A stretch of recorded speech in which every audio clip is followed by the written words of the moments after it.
As is customary, I wish to extend greetings to the constituents of Choiseul Saltibus who are responsible for me representing them in this honorable parliament. I also want to give thanks and praise, Mr. Speaker, for the strength that has been bestowed upon me by the Almighty to provide servant leadership. Mr. Speaker, there's one thing I've always said. Being in this position will never change who I am, and it will never change my character. I'm elected to serve all the people, even those who did not support me. Mr. Speaker, I note that some colleagues before me chose to quote the Bible. And I have selected a creed which I believe should be for all parliamentarians. Philippians chapter 2, verses 3. And it says, Mr. Speaker, do nothing from selfish ambition or conceit, but in humility count others more significant than yourselves.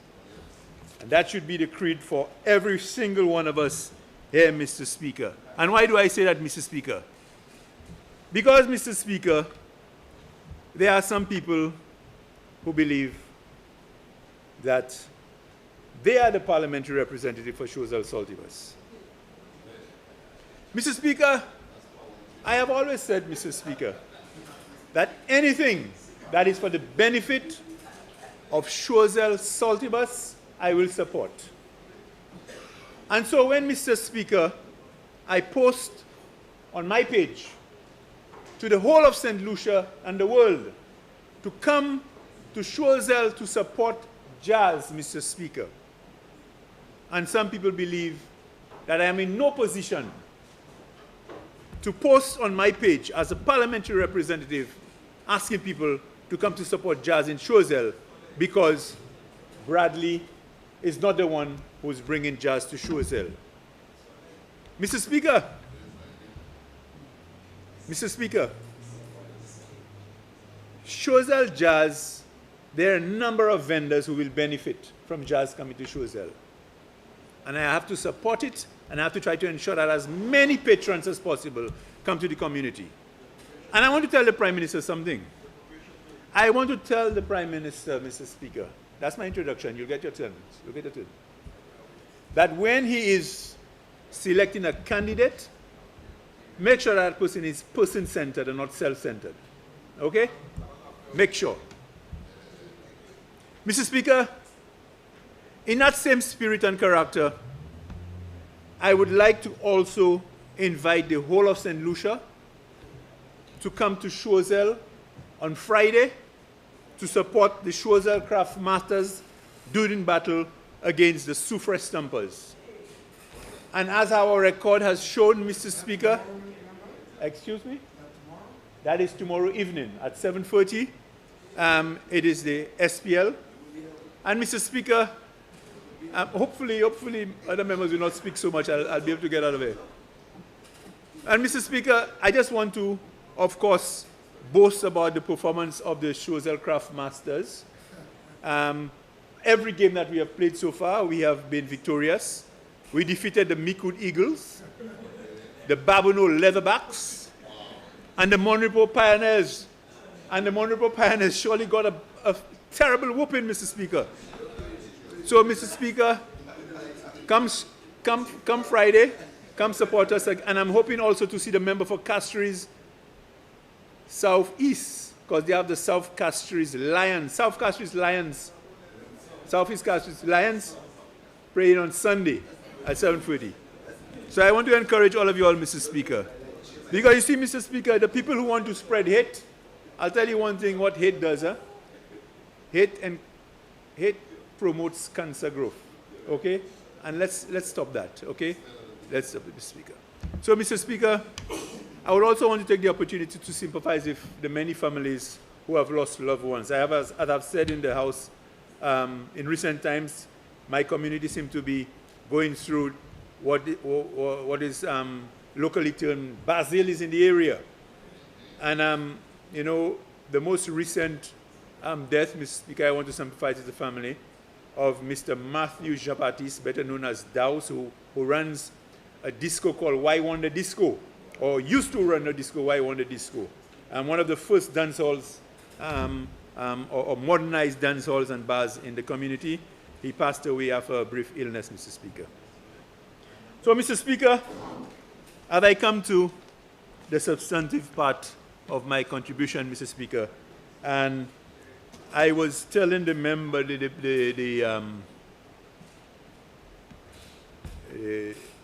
member in charge of government business, that it would be nice if he could have done what he did for the Prime Minister and give me uninterrupted time to make my contribution. Because there's a lot I want to say, Mr. Speaker, this evening. There is a lot that I want to say. Okay, Mr. Speaker? So, Mr. Speaker, we will start. Mr. Speaker, in reading through the budget address and also listening to the Prime Minister, I am tempted to say, Mr. Speaker, that I believe a significant part of the budget address, particularly what was dealing with the policy proposals, Mr. Speaker, I truly believe, Mr. Speaker, that was AI generated. Mr. Speaker, I believe the Prime Minister and the team went on, is it ChatGPT, and they put in certain parameters as to what do the people want. And the search engine went and followed all UWP meetings. It went and followed all UWP meetings, Mr. Speaker, and it picked out some of the things that we were saying that is required by the people of St. Lucia. So, Mr. Speaker, I will say and I will admit, there are things that I support. There are things that I support. There are things that I believe in as well, yes. But, Mr. Speaker, what the reality is, how much discussion, how much consultation, Mr. Speaker, went into a lot of what was put. And why I say that, Mr. Speaker, because this is the Bible of the budget. This is the Bible of the budget. And this does not reflect what the Prime Minister has put down in his proposal. There's no place in that, Mr. Speaker, that I can see what the Prime Minister has put down. So, as has been said in certain quarters, this appears to be a manifesto, Mr. Speaker, and the people of St. Lucia, we should not be fooled by that, Mr. Speaker. So, Mr. Speaker, as I said, Mr. Speaker, there are areas that I support, Mr. Speaker. So, Mr. Speaker, let's take a deep dive into the Prime Minister's budget address. Mr. Speaker, I wish to comment on a very early statement in the Prime Minister's address. In fact, in his introduction, the Prime Minister said, and I turn your attention, Mr. Speaker, to page 3 of the Prime Minister's address. The Prime Minister said, Mr. Speaker, my government's first order of business was to arrest the level of waste, recklessness, and corruption. If ever, Mr. Speaker, there was an oxymoronic statement, I believe that was it. And why do I say that, Mr. Speaker? When this government came in, Mr. Speaker, there were a number of projects and work in an advanced stage. And, Mr. Speaker, the Prime Minister who has been in government for many years, as he said, 6-star general, and also in his professional life, Mr. Speaker, knows that construction is the real engine of growth in our country, and construction can help raise your GDP, Mr. Speaker. So when the Prime Minister and his team comes in, Mr. Speaker, and they stop, Mr. Speaker, the Grosley Highway, does that not qualify as waste, Mr. Speaker? When the Prime Minister comes, Mr. Speaker, and he stops housing development, does that not consider does that not consider as waste, Mr. Speaker? When the Prime Minister and his team stops the most resilient and modernized hospital in Vieux Fort, Mr. Speaker, is that not considered as waste, Mr. Speaker? When? You have a good sense of humor. When the Prime Minister stops, Mr. Speaker, the work on the airport, Mr. Speaker, isn't that not waste, Mr. Speaker? Why not? Why not? Mr. Speaker, this concerns me because I believe, and you know what, Mr. Speaker, why I consider it waste? Because the cost is costing, the cost the country has to pay for all these stoppages. We have heard from the member, the Minister of Housing, that he has to go back to the original contractor and he had to eat his vomit, Mr. Speaker. Mr. Speaker, this thing is costing us. And maybe, Mr. Speaker, I believe the time has come. The time has come, Mr. Speaker. And I know some members of opposition will say, you were there, I just come. There's some of us there who have been 3, 4-star, 5, 6-star generals, Mr. Speaker. But the time has come, Mr. Speaker, when we need as a country to say stop this thing about stopping projects, particularly when it's worthwhile and value to the country, Mr. Speaker. We have to get to that. We have to get to that stage, Mr. Speaker. Mr. Speaker, the Prime Minister in his address goes on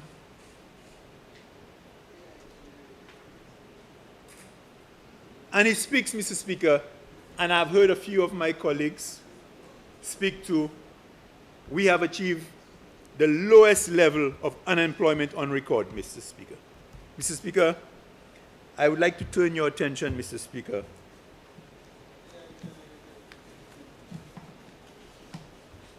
Mr. Speaker, to page 18, Mr. Speaker, under the Economic and Social Review. But before, Mr. Speaker,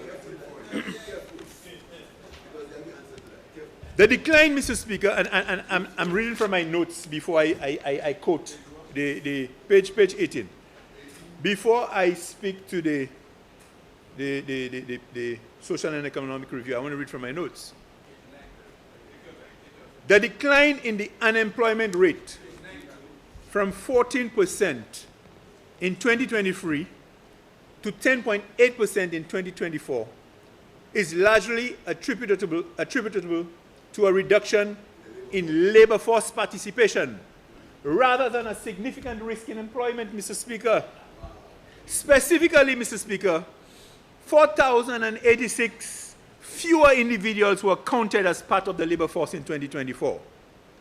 The labor force participation rate fell from 71.6% in 2023 to 69.3% in 2024. And Mr. Speaker, I will also go to page 54 in the Social and Economic Review. But Mr. Speaker, let me read from page 18. Available data, and that's from the Economic and Social Review, Mr. Speaker. Available data show that the overall employment rate fell from 14% in 2023 to 10.8% in 2024, as the labor force decreased by 3.6% due to a lower labor force participation rate to 69.3% from 71.6% in 2023, Mr. Speaker. So when Mr. Speaker, I turn your attention also to page 54. That's wrong. So when, Mr. Speaker, that's wrong. Wait. Many St. Lucians are asking, but how is the current government indicating that the unemployment rate is so low? And they're asking the questions, but where are the jobs? Where are the jobs that have been created? They've been asking it, Mr. Speaker. So, Mr. Speaker, I turn your attention to page 54. Okay? And again, Mr. Speaker, I'll also be duplicating some of the things I said here. The lower participation rate, and I repeat, Mr. Speaker, this lower participation rate was indicative of a larger number of persons opting out of participating in the labor market. Labor force participation for males and females was 76.1% and 63.1% respectively in 2024. Available data show that the number of employed persons averaged 97,354 in 2024. while there was a marginal decrease in the employed labor force in 2024, a larger reduction in the size of the labor force led to a higher employment rate and a lower unemployment rate, Mr. Speaker. I am not the one saying it. So to selectively say that the unemployment rate dropped to single digits, Mr. Speaker, is a half-truth. We have to give the full story, Mr. Speaker. So, Mr. Speaker, I will wait for your answer. Honorable Prime Minister, I will wait for your answer. So, Mr. Speaker.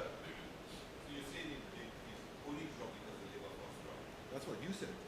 What is the question? Mr. Speaker, the question I want to ask, Mr. Speaker. Not him. That's what it says. I'm asking the question. That's what it says. Why are people opting out of the labor force, Mr. Speaker? Why? The question. Discouragement. Limited employment opportunities. Evolving household responsibilities. Or the ineffectiveness of the current minimum wage in incentivizing person. So, Mr. Speaker, here's the question. Why are persons opting out of the labor market when the government has recently introduced a minimum wage? So everybody should be rushing. Now the people will say, I know I cannot be taken advantage of because the government has implemented a minimum wage, Mr. Speaker. So I'm going to come in that. So, Mr. Speaker, I hope you've taken into consideration the interruptions and the time that you're going to give me. Huh? Okay. 4,000 less people. Who are they? Where are they? So, Mr. Speaker, let's move on, Mr. Speaker.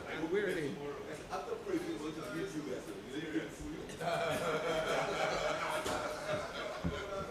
You got the wrong appraisal. You got the wrong one. What's that? Titus? Oh, no problem. But good luck with Claudia. Mr. Speaker. Good luck with Claudia. But they replace you already. But they replace you already. On page 3, Mr. Speaker, They replace you already. of the Prime Minister's address. Gone. Lower down. Gone. Yes. The Prime Minister says, Mr. Speaker, He didn't tell you? during the He period, didn't tell you what happened in Antigua? we also improved In Antigua. citizen security, offered more diverse health services, and kept public debt within manageable levels. Page 3. 1, 2, third paragraph. Done. During this period, we also improved security. Mr. Speaker, you know who I want to answer that question? The citizens of St. Lucia. As citizens of St. Lucia, do we feel safer? Mr. Speaker, people are afraid to Lime. People are afraid to Lime, Mr. Speaker. And just yesterday or day before, I heard there was a hold-up at Capet State. So there's no boundaries as it relates to where crime occurs, Mr. Speaker. No boundaries whatsoever. Okay? No. But I am just saying, to say that citizen security has improved so significantly, okay? That is what the Prime Minister is saying, Mr. Speaker. And that's not the case, Mr. Speaker. But, Mr. Speaker, I want to speak to Mr. Speaker. One of the first things that this government did when they came in, Mr. Speaker, was to get rid of the K9 unit. To get rid of the K9 unit. And the Prime Minister, in his list of achievements, he said that, or list of proposals, we will be augmenting the K9 unit. We augmented the K9 unit. I'm not saying that's not true. I am saying, in the first place, why was the K9 unit disbanded? Was there a specific window, that we didn't want it, Mr. Speaker? But now, Mr. Speaker, we have put it back because we recognize the benefit of it, Mr. Speaker. It wasn't barking? Ask courts. Mr. Speaker,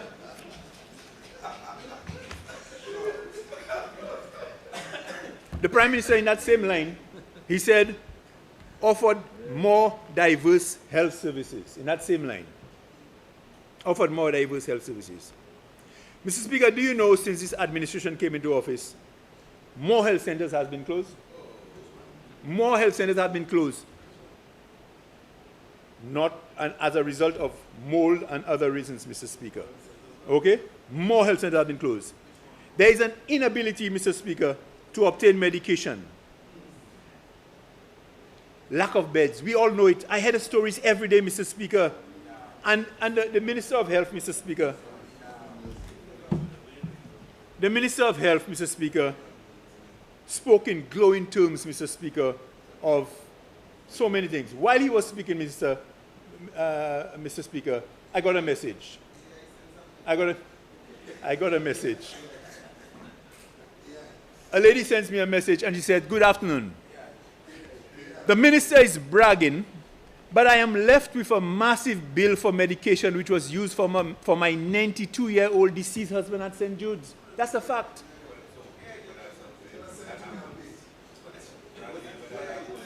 No, you are bragging that 80-year-olds will not get bills. You say that every day. I mean, every day I'm getting people coming to me with other stories, Mr. Speaker.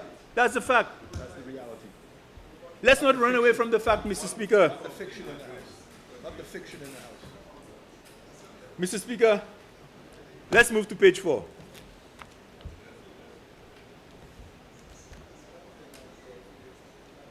Promises made, promises kept. A heading of one of your promises. Promises made, promises kept. Mr. Speaker. Mr. Speaker. And I have told the Prime Minister that on more than one occasion, you know. I have told the Prime Minister that we need to give credit where credit is deserved. We come, or rather, you come to the House and you boast about initiatives as if it's something that you just created. And you should know, Mr. Prime Minister, through you, Mr. Speaker, that a baby is not born overnight. A baby is not born. You know the bureaucracy within the government service, you know. And if I want to use the same analogy that a baby is born overnight, Mr. Speaker, baby has to be nurtured. You have to have medical exams. And it's the same way when you put something out there, Mr. Speaker, how it has to be taken care of. And the member for Sufra tells you how long she's been dealing with the whole cannabis issue. You have to go through the process. So when the Prime Minister says, promises made, promises kept, and he said, we have opened 4 technical vocational educational training TVET schools. You have, yes, but give credit where credit is supposed to go, Mr. Speaker. And Mr. Speaker, I know the Minister of Education will be coming after, so he'll respond. He'll respond accordingly. But Mr. Speaker, I want to draw your attention to a newsletter from the Ministry of Education dated Friday, September 18th, 2020. And I can give you a copy of that. No, who that? Earlier this month, the Minister for Education, Innovation, Gender Relations and Sustainable Development, Honorable Dr. Gail Rigobert, approved a number of vocational training and certification programs prescribed by the St. Lucia Council for Technical and Vocational Education Training, SLC TVET. It goes on, Mr. Speaker. It goes on. Competency standards in 9 other occupational areas, as requested by the Department of Education, were also developed with standards validated by the various industry advisory committees. These areas include building construction, drafting, motor vehicle engine system, general construction, manufacturing its own products, develop a new and existing business enterprise, healthcare service, dietary assistance. In signing off these programs, Honorable Dr. Gail Rigobert congratulated the St. Lucia Council for Technical and Vocational Education and Training and the Department of Education Unit for developing and launching the new National Vocational Qualification Subjects and the Caribbean Vocational Qualification Subject. In fact, Mr. Speaker, when we left office, Mr. Speaker, there was an implementation team in the ministry for TVET, Mr. Speaker. Mr. Speaker, the minister in particular and the Prime Minister, they also boast so much about first generation, Mr. Speaker, as if that was an initiative of this government, Mr. Speaker. Mr. Speaker, I go to another newsletter, March 8, 2018. Member, just be careful how you hold the paper because you're blocking the microphone. Okay. And it's been No, not my been voice is recorded. loud enough. Yes, okay. You have it in your ministry. You can get it. March 8th, 2018. I can make it a document of the House if the Speaker insists. A new initiative will provide increased affordability and accessibility to education. Minister for Education, the Honorable Dr. Gail Rigobert, said government remains committed to deliver an education to every St. Lucian citizen, regardless of his or her socio-economic status. The Educate St. Lucia initiative has 8 pillars. ACT initiative, first generation initiative, knapsack drive, lifelong learning, vocational qualification, volunteerism and apprenticeship, career readiness, and innovation. So when you come and you speak as if, boy, that is my brainchild, that was there. So stop coming as if that's your brainchild, Mr. Speaker. I will credit the government for seeing it through, but the government has to give credit where it's supposed to go, Mr. Speaker.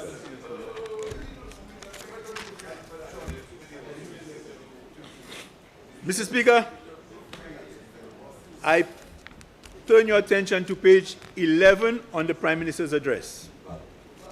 Page 11. The Prime Minister speaks to agriculture. Agriculture, Mr. Speaker. Mr. Speaker, I wish to you to also turn to page 113 of the Economic and Social Review. 113, Mr. Speaker.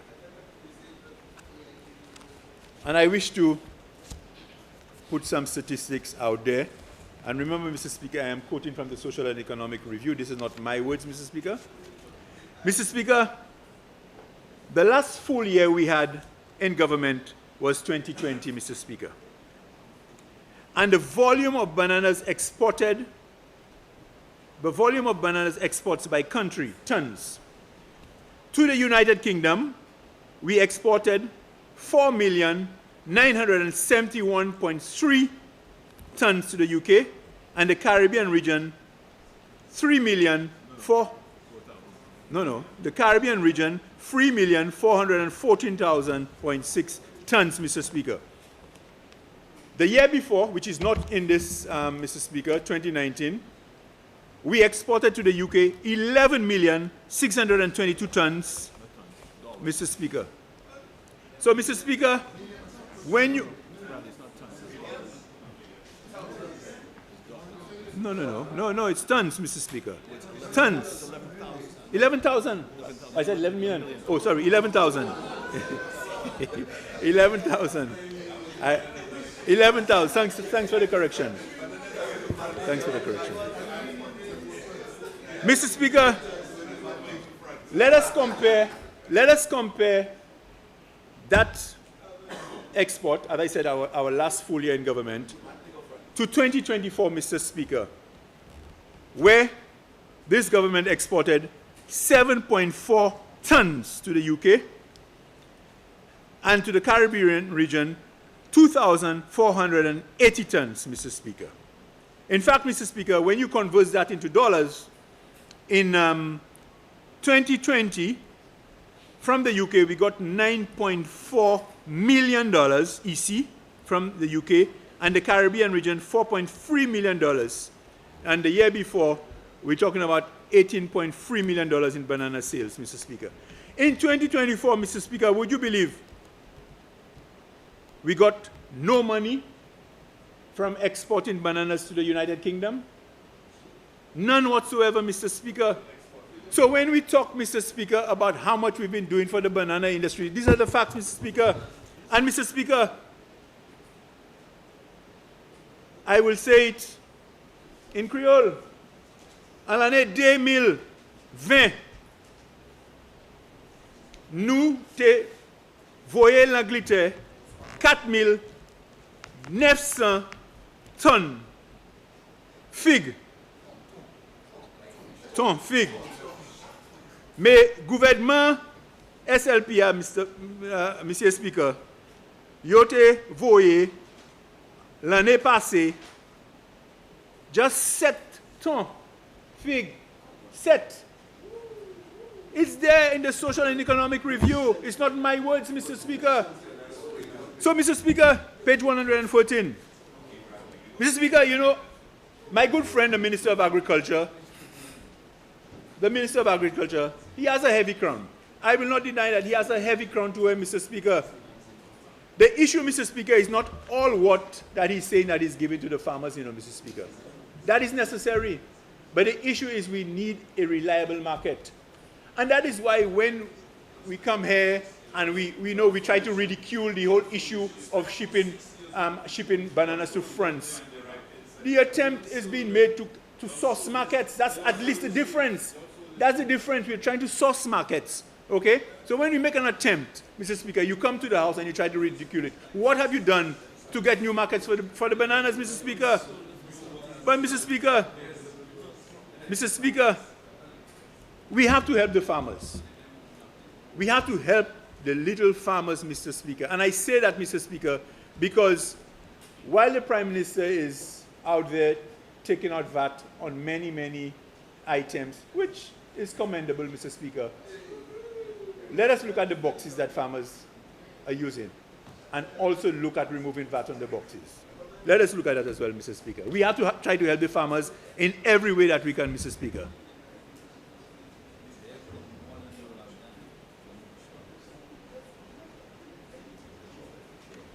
Mr. Speaker, as I'm still on the agricultural sector, Mr. Speaker, and I was talking about market, the guaranteed market that farmers need. If you were to take a drive, and maybe you travel there today, Mr. Speaker, Mr. Prime Minister, maybe you travel on the East Coast today. Yesterday. Oh, Vigi, okay. If you travel along the East Coast today, Mr. Speaker, you will see the amount of watermelons that are being sold on our roads. A lot of them. And so, Mr. Speaker, I was so surprised at a particular supermarket. I went and I saw watermelon. It was so big. And there was a label on it. And I went closer and it said, product of Mexico. How is that happening? Where we have so much watermelons being sold on our roads, and we still bring in watermelon from Mr. Speaker, you cannot eject that member from Denry. You know? How can we be saying we're supporting our farmers, Mr. Speaker, when they're hustling by the road to sell watermelons and you're bringing in watermelons? I can understand there are occasions when we don't have, and that's the kind of assessment the ministry is supposed to do. When supermarkets or anywhere come and they want to bring in items, you have to make sure that it's not available. But don't tell me we have so much watermelons and yes, we bring in watermelons from Mexico. Mr. Speaker, we need to look at that. We need to look at Mr. Mr. Speaker, an area that is very close to my heart, Mr. Speaker, because I like water. I like water, Mr. Speaker. And the Prime Minister spoke to water, Mr. Speaker. Wasco, page 25 in his address. Mr. Speaker, the government of St. Lucia is determined to take measures to solve the issue of an unreliable water supply in some parts of the island. Mr. Speaker, isn't it passing strange that the Prime Minister at this 4th year in office is making that statement, Mr. Speaker? Mr. Speaker, if you want to compare what has been done for the water sector, Mr. under different administrations is chalk and cheese. The past administration, Mr. Speaker, run northern pipelines. We completed the Denry project. 2 treatment plants in Vieux Fort, Mr. Speaker, one in Beauséjour and one in Greece. We built the administrative building for Wasco, Mr. Speaker, and several holding tanks all over the place, Mr. Speaker. was an initiative of the last administration, Mr. Speaker. Mr. Speaker, Mr. Speaker, the Prime Minister spoke to right? According to you. 4 recommendations that were made by the World Bank with regards to water. He said the World Bank recommended expanding wastewater and sanitation services, improving efficiencies of water services and augmenting WASCO systems, resources and capacity, water security, and an enabling environment for private capital mobilization. Well, that particular one, you know, we've been there before. So we need to approach that one very, very carefully, Mr. Speaker. But, Mr. Speaker, the Prime Minister went on to say, Mr. Speaker, the World Bank's assessment clearly indicates that the EC 59 million desilting exercise by the former administration did not serve the intended purpose, Mr. Speaker. Now, Mr. Speaker, I will not spend too much time on that because I believe that a lot of information has gone out with regards to this whole WASCO issue already, Mr. Speaker. But here are the facts, Mr. Speaker. Desilting started in 2020 under the UWP administration.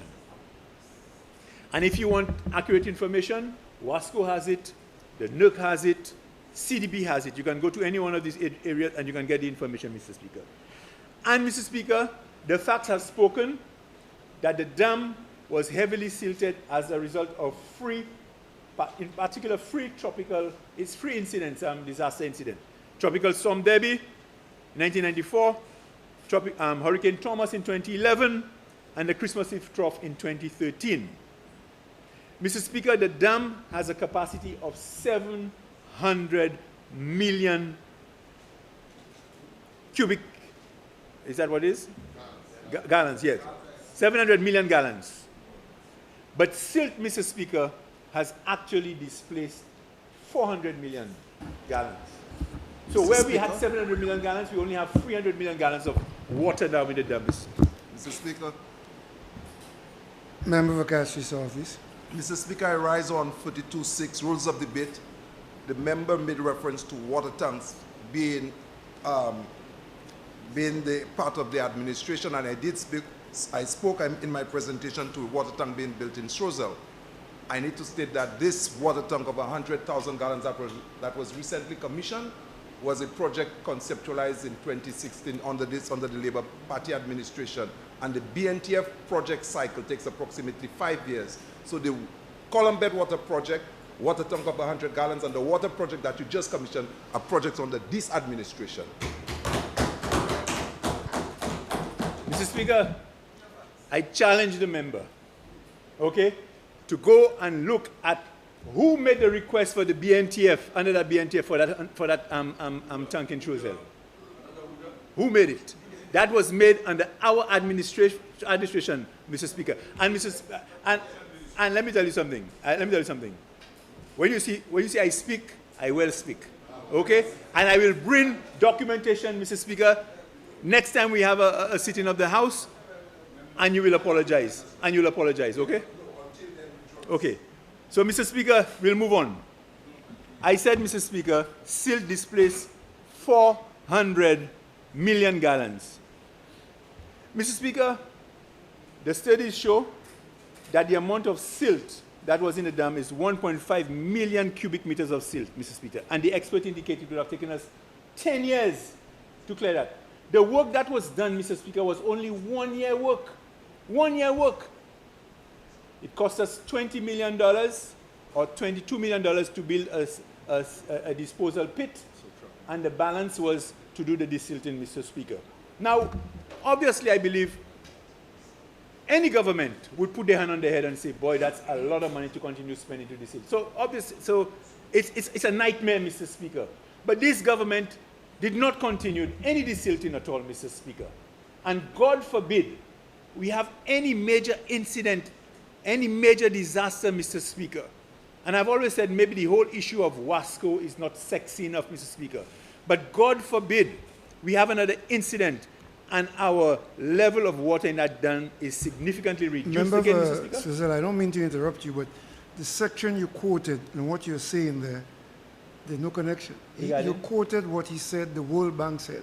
Yeah, no, Mr. Speaker. But you're not disputing that. Mr. Speaker, what You he was say- saying, what the Prime Minister said, is that he said whatever desilting we did not serve the intended purpose. He said the World Bank said that. Yes. So you're disputing that. I am disputing, Oh, Mr. What I am saying, the statement that he made, Mr. Speaker, it could lead to various suggestions, Mr. Speaker, and I wanted to clarify the whole issue. Okay?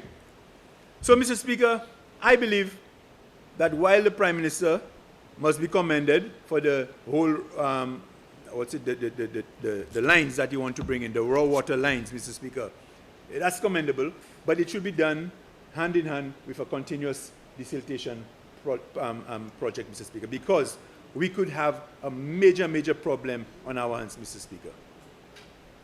Mr. Speaker, my good friend, Equity and Social Transformation.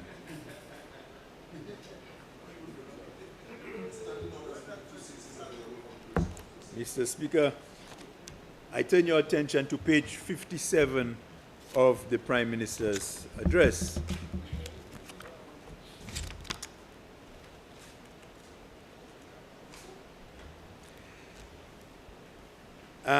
Page 57, Mr. Speaker. I will read the second line under Equity and Social Transformation. It says, this year, the ministry's allocation was increased by EC 4.5 million from 20 million to EC 24.5 million. Kudos to that, Mr. Speaker. I don't have a problem with that. The problem I have, Mr. Speaker, is that hundreds of people were taken out from the public assistance program, Mr. Speaker. Hundreds of people were taken out from the public assistance program. Now, Mr. Speaker, I cannot verify how much of an in-depth analysis that was done by the ministry to determine who should stay on and who should come out. I cannot. But, Mr. Speaker, this is what I know. This is what I know, Mr. Speaker. What I know is that I have interacted with a number of victims of this, Mr. Speaker. And only last week, Mr. Speaker, I met a wheelchair-borne individual who told me she is leaving it in God's hands.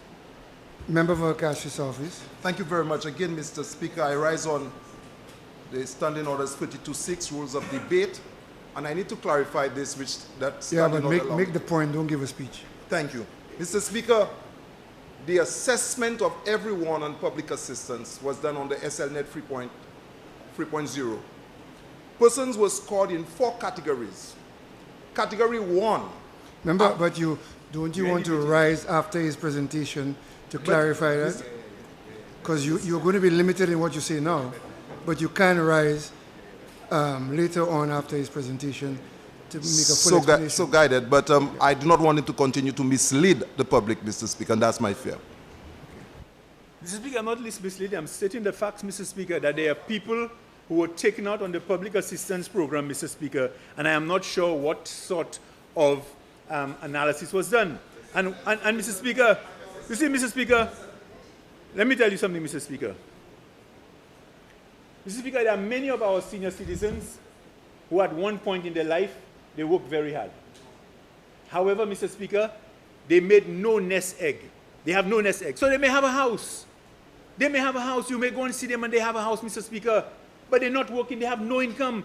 I have gone overseas, Mr. Speaker, and family members give me a little $100 tell me, give that to, share that to different family members. That's not doing anything. And when the ministry looks and says, but your daughter is working or your son is working, they're supposed to, people want their independence, Mr. Speaker. The people have their own commitments, Mr. Speaker. And the other thing too, Mr. Speaker, you know what I have found out? Depending on the nene on power, you have, they reinstate you. And I know that for a fact. I know it for a fact. I will not mention names because it's very sensitive to the House, in particular one. One of them in particular in this House. Okay? I will not mention it, but I can speak to you privately, Mr. Speaker. But, Mr. Speaker, what I am saying is if there's an increase in allocation, Mr. Speaker, and I can tell you something, the three people that I have interacted with regards to the public assistance, and I know there's about 700 people that were removed from this program, okay? But the three people, not in Choiseul, I'm talking about island-wide. Okay, well, you'll clarify. The three people I have interacted with, Mr. Speaker, you know they are all differently able? They are all differently able, Mr. Speaker, and it hurts me. It hurts me, Mr. Speaker. because not because the person have a little house, they can't even well pay their current, they can't pay the electricity, Mr. Speaker. So we have to look at that again. We have to do that. You know, Mr. Speaker, there was a conversation we had, you and I had, many years ago. You know what you told me? We must never dehumanize the vulnerable. You told me so. That's your words. So now, what happened? What happened? You remember that conversation? Okay. So, Mr. Speaker, I really wish so that you know, this thing can be revisited, Mr. Speaker. Mr. Speaker, I want to comment briefly on the member for Soufrière Fonsejac on her contribution. I thought she made a very good contribution, Mr. Speaker. I will say that with regards to the work being done by the ministry. But, Mr. Speaker, there are a couple of things I would like to raise to your attention, Mr. Speaker. There's always a but. Regarding the Bureau of Standards, Mr. Speaker, and when I was in the ministry, it was one of the things that we were looking at. There should be no product coming into St. Lucia where we cannot read the label. And that is still happening. And we need to look at that. There should be no product coming to St. Lucia where we cannot see what we are consuming, what we are using. And the Bureau of Standards need to be more active with regard to that, Mr. Speaker. The member spoke to the Love St. Lucia campaign, Mr. Speaker, and it's a campaign that was started when I was in the ministry, Mr. Speaker. And I want to support her that we need to encourage all St. Lucians. And I want to speak to the Minister for Tourism, Mr. Speaker. Mr. Speaker, we give significant incentives to the large hotels. Lots of incentives. And we started the conversation, but I'm not sure where it's now. But we need to ensure, for example, these hotels buy local arts to put on their walls, buy local products to put in there. We need to do that. We're giving them too much, and they cannot support. They bring in everything in bulk from China or wherever bringing it.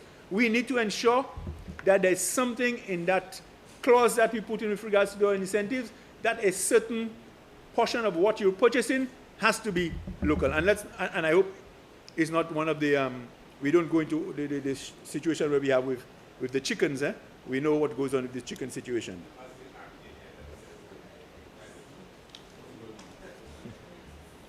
Mr. Speaker,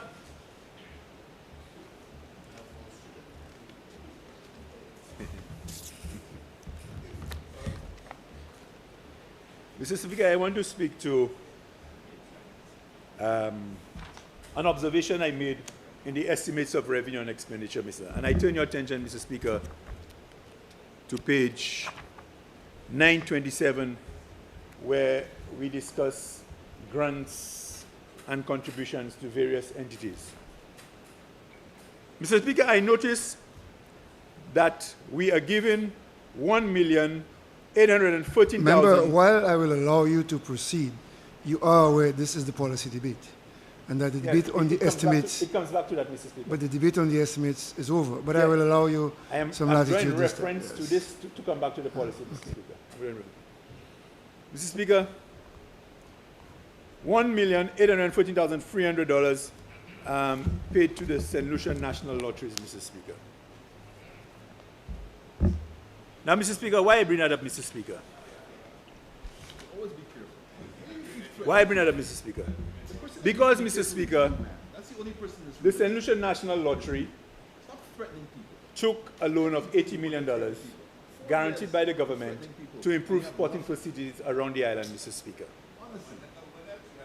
Mr. Speaker, it tells me that if the national lotteries have the capacity to take an $80 million loan where they have to pay almost $800,000, Mr. Speaker, a month, or $7.14 million annually, why is the government giving national lotteries a grant? And I'm hoping the minister will speak to that tomorrow. I'm really hoping the minister will speak to that tomorrow, Mr. Speaker. So it's just an observation, and I'm hoping that... You have 10 minutes left, member. 10 minutes? Mr. Speaker, you cut a lot of my time there. Much more time than Hour and half an hour. Yeah. Yeah. I wouldn't know. Leader of Government Business. Mr. Speaker, I wish to move a motion to suspend Standing Order 32.8 to allow the member from Strozel, Saltibus to have an additional 15 minutes to complete his presentation. Honourable members, the question is that Standing Order 32.8 be suspended and Standing Order 32.10 be invoked to allow the member for Strozel Saltibus an additional 15 minutes in which to conclude his presentation. And now for the question, as many as of that opinion say aye. Aye. As many as of a contrary opinion say no. I think the ayes have it. The ayes have it. Please proceed. Thank you, colleagues. Mr. Speaker, I did tell you I have a lot to say. So, Mr. Speaker, considering how time flies, I will have to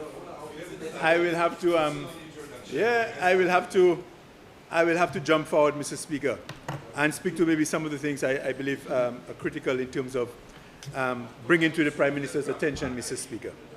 Mr. Speaker, the Prime Minister, in his list of proposals, Mr. Speaker, there are 3 things he mentioned, Mr. Speaker, that concerns me. 1, effective 1st July, NIC will increase pension payments in line with consumer price index. I don't have a problem with that.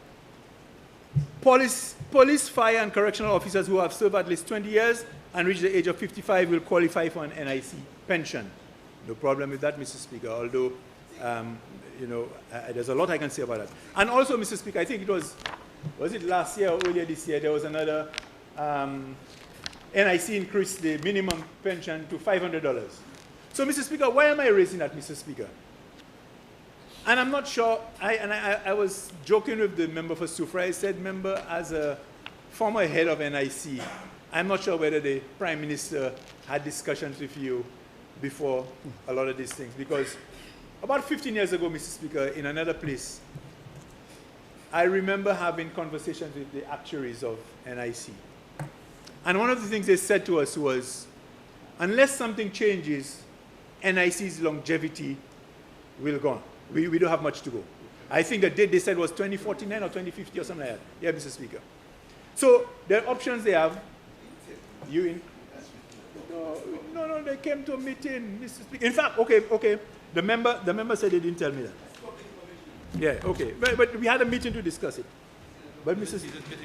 Yeah, okay. So, Mr. You were at that meeting too?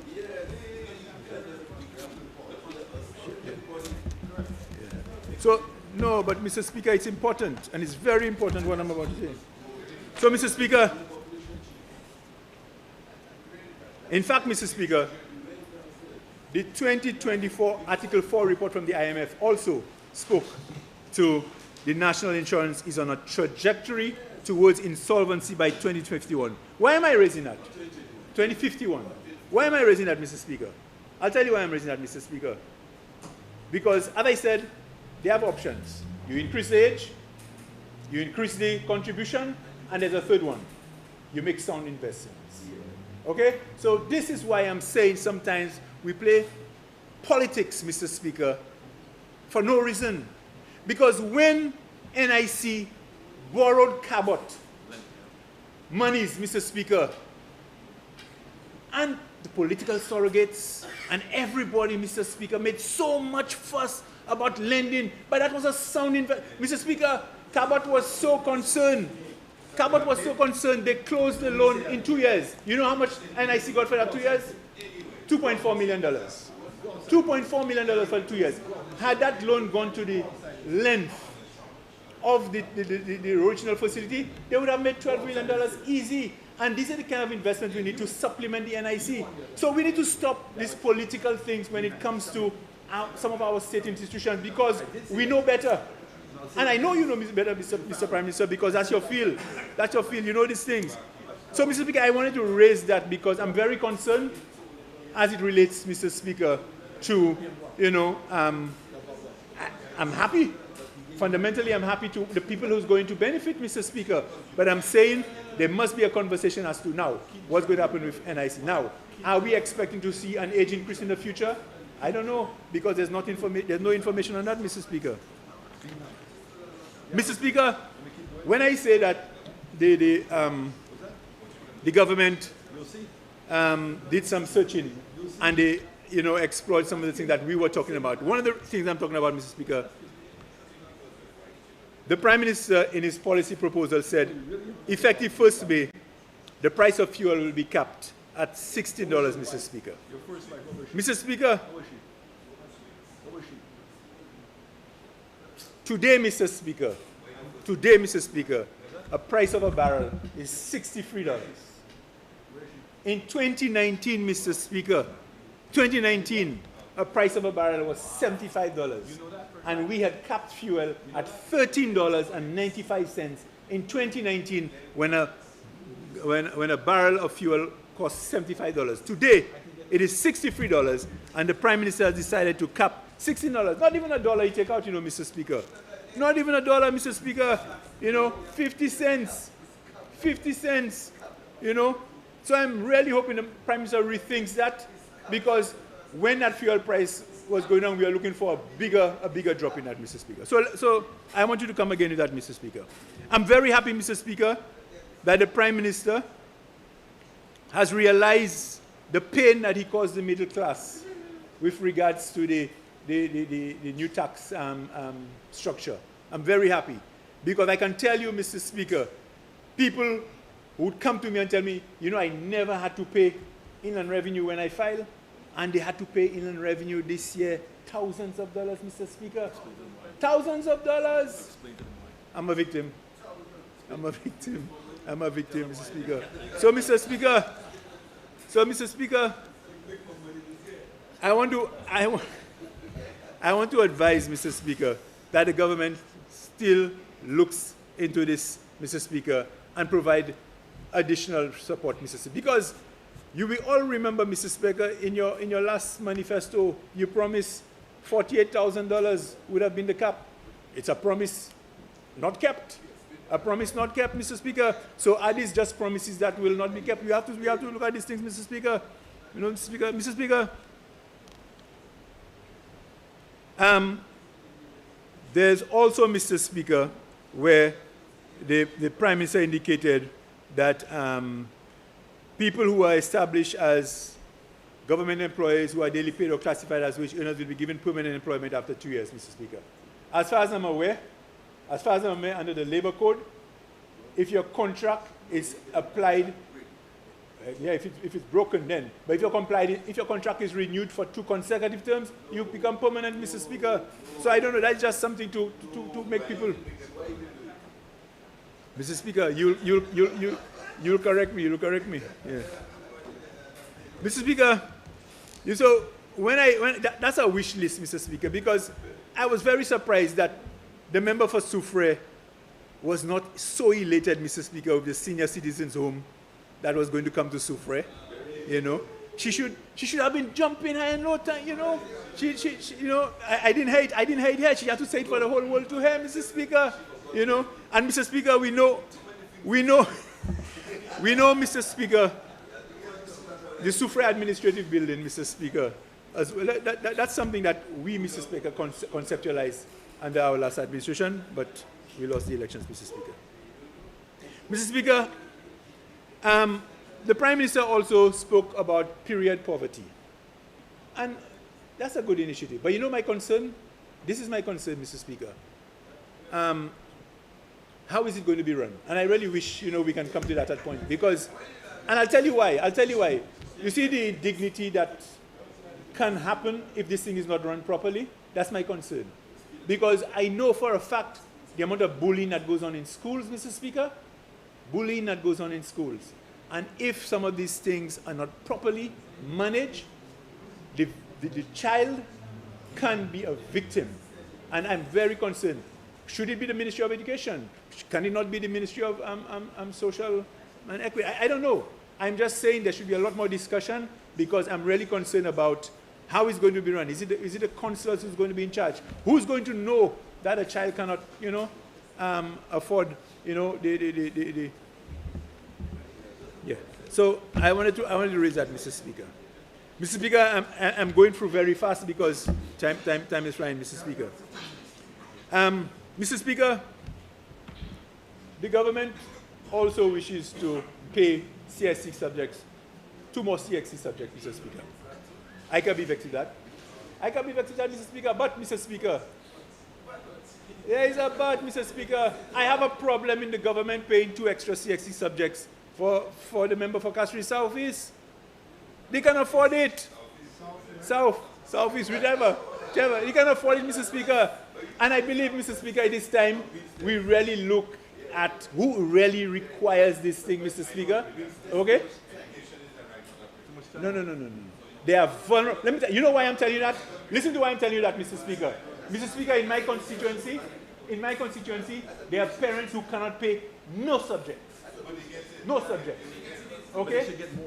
So I am saying you have to identify these children who cannot pay any, Mr. Speaker, and increase. Okay. Mr. Speaker, I go on to Mr. Speaker. It's amazing, when we on this side speak, the amount of interruptions. When you're speaking, I make sure I listen attentively, attentively, Mr. Speaker. It's not right, I mean, fortunately, there's one member that's not there, but, you have made it even worse, But, Mr.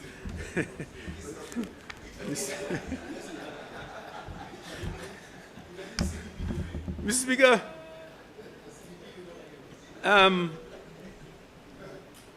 there's one, Mr. Speaker, which I'm also concerned about, and that is Prime Minister spoke to removing the taxes on goods that are controlled, I think it was. Price control goods, Mr. Speaker. Here's the concern I have, Mr. Speaker. The Prime Minister should know, and if he does not know, the member for Sufra, Minister of Commerce, can advise him.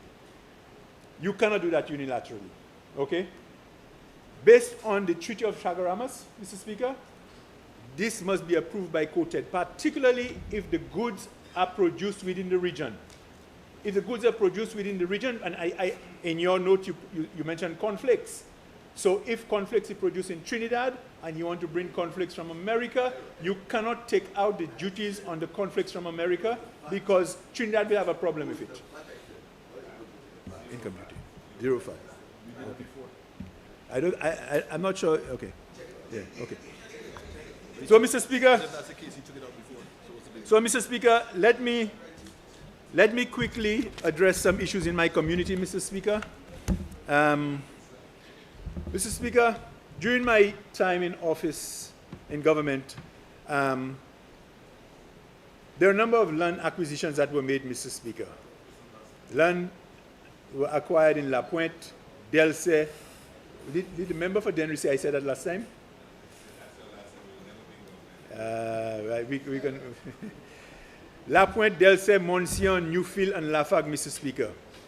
And the reasons, Mr. Speaker, a number of them was to regularize housing, as has been spoken about there with regards to giving people title, Mr. Speaker. And it's something that we did, Mr. Speaker, for several people while we were in office.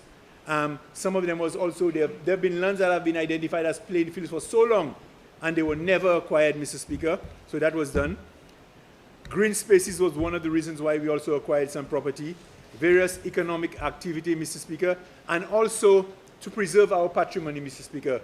And by now you'd know that I acquired the 2 sugar mills in Choiseul for that, and also there were major plans as to what we would have done there, Mr. Speaker. Mr. Speaker, I have not heard anything from this government, and I feel, the government needs to recognize every single community when it comes to, Mr. Speaker, doing things for the communities. And Choiseul Saltibus should not be left out.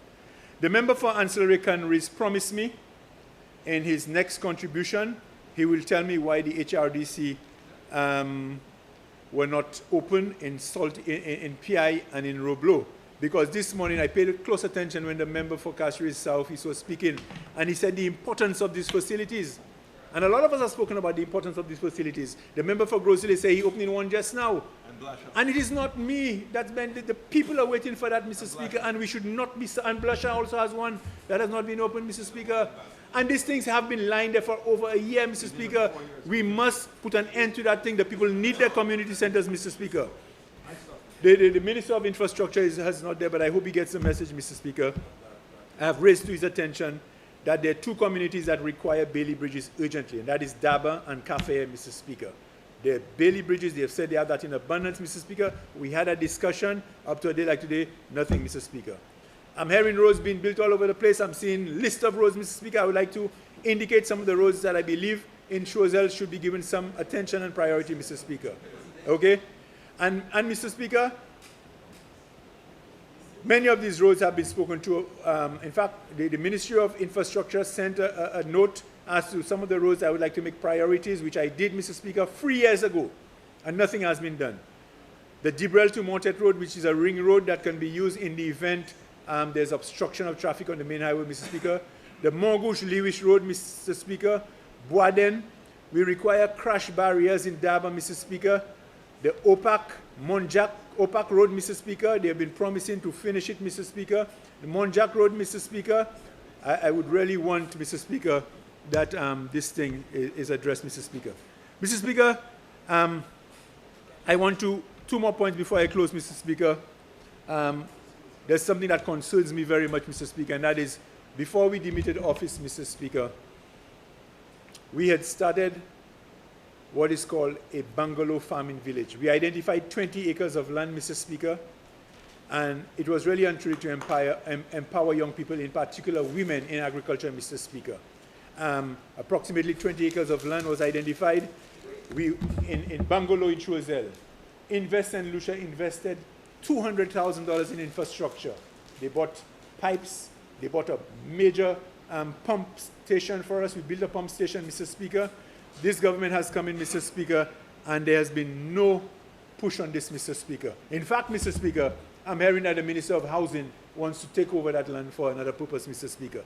Mr. Speaker, in this modern age, Mr. Speaker, mechanized farming is the way to go, and that's flat, maybe the most fertile land in Choiseul. I would like the government to rethink whatever plans they have for that area and to make sure that we leave this area for farming, Mr. Speaker. Mr. Speaker, the Minister for Investment also, when he came in, he would have found a program in place called Boost, Mr. Speaker, the Boost program. And Mr. Speaker, the Boost program, Mr. Speaker, I believe when the member came in, he realized how good this program was, and he said to the Prime Minister, here's your youth economy, and he just passed it on. Because this Boost program was set up to create real entrepreneurs, Mr. Speaker. Young entrepreneurs enrolled in the program will be provided with comprehensive training and ongoing support in corporate governance, accounting, financial management, marketing, and general administration, and operations. Every entrepreneur would be assigned a mentor carefully selected from a pool of very successful St. Lucians skilled in various areas. To add to that, Mr. Speaker, we had the grant loan facility at SLDB to support that, Mr. Speaker. There was an ecosystem that was created. That was a wonderful program, Mr. Speaker. Now, I understand you may have just changed the name, Mr. Speaker, you know, but... Just like community tourism. Where was that? You know, the member said he didn't... Well, you need to speak to the people in your ministry, Mr. Speaker. Kill it. Mr. Speaker, I would really also want the member for Grosley, Minister of Sports, to speak to why Choiseul has not received the batting nets, Mr. Speaker. That was promised by himself, Mr. Speaker. I hope he speak to that. I hope he speak to it. I hope he speak. The batting... Mr. Speaker. Mr. Speaker, I just want to ask the Prime Minister one more thing before I leave, Mr. Speaker. The Easter passed, and we realized there was no STEP program, Mr. Speaker. And I don't know if you're looking to have a major STEP program very soon, Mr. Speaker. And I'm really hoping, because our roads, Mr. Speaker, we talk about that, yeah. But stop giving me pittance, sir. Stop giving me pittance to clean the road, because it's not me. This show. Stop giving... Mr. Speaker. Mr. Speaker, I really hope that the contribution I made here would have made the Prime Minister and the team rethink some of the things that they had in the policy proposals, Mr. Speaker, because I really believe some of these things were just put out there, Mr. Speaker, to glamorize an address, Mr. Speaker. But as to the practicality, whether there's consultation, I'm very concerned about that, Mr. Speaker. So, Mr. Speaker, with that, Mr. Speaker, I wish to say good evening and thank you very much.